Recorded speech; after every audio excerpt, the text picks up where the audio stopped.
Welcome to the second episode of the Sitka Wealth Show. We'll get right into it today. I want to talk to you about mortgage insurance versus life insurance. And I'm going to cover this super quickly because I feel like it's been beaten to death, but I still meet with so many people that haven't reviewed this in their current scenarios that I want to just cover it real quick. When you go to a bank or mortgage broker to get your mortgage, when you buy a new home or renew or whatever, they legally have to actually ask you if you have mortgage life insurance. In the event of you passing or your significant other, then in theory it would scrub the mortgage. There's a couple problems with most of the products that are offered by mortgage brokers and banks who aren't actually life insurance brokers. And I'll draw it out for you so you can see how it kind of works. This is our time and our money. And let's say you bought a house and your mortgage was 500 grand. Okay, so you start off with the $500,000 mortgage up here. And when you get that mortgage insurance, they ask you a few questions, and you're either approved or not approved, but there's no nurse that comes and talks to you. There's no blood draw. There's no urine sample. There's nothing really investigating whether or not you qualify for life insurance. But they're happy to let you pay the premiums. So let's say on a $500,000 mortgage, for an average person, let's call it $120 a month. And in theory, what that's supposed to do is cover off your mortgage in the event that the owner passed away. Now, the person that owns that insurance is actually the lender. They're the beneficiary. So what happens is that's $120 a month. And what happens as you go through life and pay down your mortgage? Does it stay the same or decrease? In theory, it's decreasing over time, right? And usually the amortization is 25 years. So what's actually happening is your debt level is decreasing, but the payment here that you see at $120 a month actually remains fixed all the way until you pay off your mortgage. That's a terrible marker. Let's use the blue one. Okay, remains fixed. So in essence, what you're doing is you're paying a fixed cost for a declining benefit. Not the best idea. In fact, if you put that into any other scenario in the consumer market, no one would sign up for that. If you think about a cell phone contract and they said, okay, we're going to give you 3 gigabytes of data per month, you're going to pay $120 a month for that. And every year we're going to give you less and less data coverage. So you'll start off with 3 gigs a month, and then by the end of your first year, you'll be down to 2.5 gigs per month. And 3 years in, 4 years in, you're going to be down to 1 gigabyte per month. No one would ever sign up for that with a fixed cost. So that's the first problem that we see with mortgage insurance, is that you're paying a fixed price for a declining benefit. Okay? That is problem number one. The second issue that I have with it is ownership. Okay? Let's just scrub this. Second issue is ownership. So,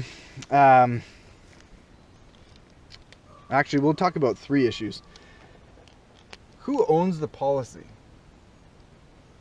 Okay, so you have $500,000 in coverage as you start out. Let's say you kick the bucket right off the hop in year 1. That 500 grand goes to pay off the debt. Okay? It's the person that is lending the money that's going to be paid out, whatever the remaining amount is. Let's say in year 15, there's 200 grand left on the mortgage. That's going to go out to pay the debt. Okay. Well, what if, at that period in time, 200 grand of the mortgage isn't really that bad to carry and things are going well. The partner that was on the title for that house has a good career. It's terrible that they died. Their other partner died, but they're able to carry on the mortgage payments and not have it be that big of a deal. It still doesn't matter. They don't get to choose what they're doing with that $200,000. Okay, if they claim on it, it's gonna go to pay the debt. They don't ever receive that. It goes right to the person lending the money to scrub the debt. Okay, so that's one issue, or that's issue number 2. Let's talk about issue number 3, which is the underwriting, really the qualification. Okay, so the issue here is that for most mortgage insurance products, you're just asked a number of questions and then you're approved or not approved on the spot. And what that is called post-claim underwriting, which means they don't qualify for your coverage until you're dead. Okay, so sorry for using the harsh words, but after you die is then when they see if you qualify.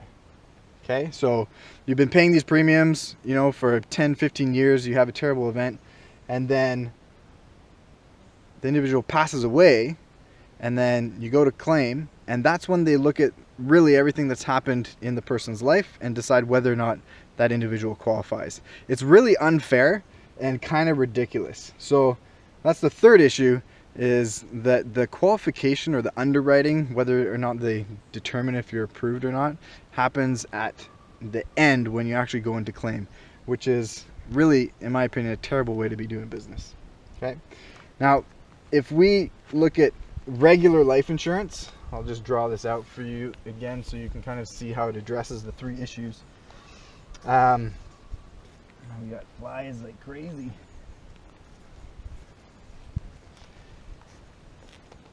Okay, if we address these 3 issues, what we see happen is, if you had an individual life insurance policy for $500,000, okay, what happens with your mortgage is that this coverage, let's call it $120 a month,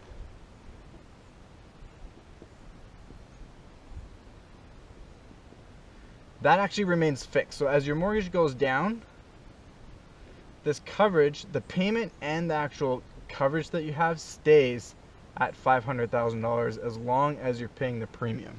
Okay, that's the first cool thing about it. Individual life insurance also, you name who the beneficiary is. So you can name the other person that you're on title with, you can name children, you can name whoever you want.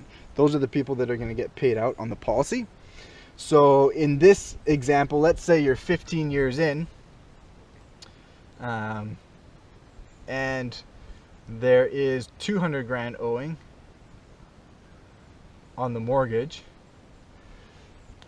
If person dies, okay, then the policy was for $500,000. So $500,000 will actually go to the beneficiary.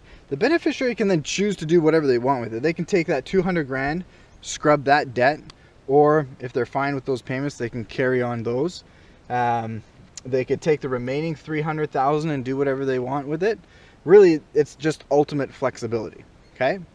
Now, the third issue about qualification on individual life insurance policies, if you're dealing with, you know, the big names, what they'll do is they'll send out a nurse, they'll check urine, blood, they'll do full underwriting before they even let you start paying the premiums and before they even give you the contract.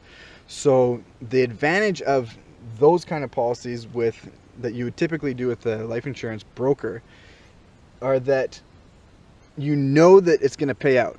You won't even be able to have a contract, and they won't give it to you until they've done all their investigation on the front end to decide whether or not you qualify and whether or not they're going to take the risk on you of this 500 grand for whatever term you've picked.